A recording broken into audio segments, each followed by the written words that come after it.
The man aimed at an antelope, pulled the trigger, but accidentally shot it in the rear. Watching the antelope run in the opposite direction, he didn't panic. He picked up the spent casing and gave chase. But when he arrived at the location, he noticed a large pool of blood. Something felt off immediately. Following the trail of blood, he soon spotted an injured hunting dog nearby, but he hadn't shot it. Realizing there must have been a gunfight in the area, he quickly tracked in the opposite direction. Before long, he came upon several vehicles at the foot of the mountain. Wanting to understand the situation, he cautiously moved closer to investigate. Everyone on the ground was already dead. He moved behind one of the trucks to check, and to his surprise, he discovered a full load of cargo. If the goods were still here, then someone must have taken the money and fled, possibly badly wounded. Sure enough, under a large tree nearby, he spotted a lone figure, but instead of rushing over, he crouched quietly in place for half an hour. Only after confirming there was no movement, did he slowly approach. The man under the tree was already dead. Opening the case next to him, he found $2 million inside. He knew this money could bring serious trouble,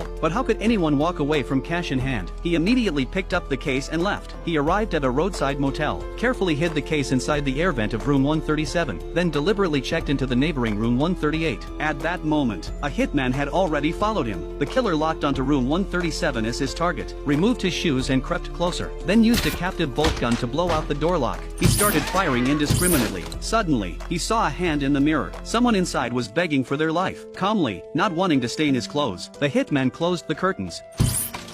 Although everyone in the room was taken out, he couldn't find the case. Unbeknownst to him, the man had already pulled it into the next room through the vent. It wasn't until he noticed the scratches in the duct that the hitman realized what had happened. But he wasn't about to give up. Using the same method, he sealed off the man's door. However, the man had already escaped. He checked into another motel, but as he lay in bed, something didn't feel right. To confirm his suspicion, he quickly opened the case and searched through the cash. Sure enough, he found a tracking device. The blinking red light was flashing faster and faster. It felt like the killer was right behind him.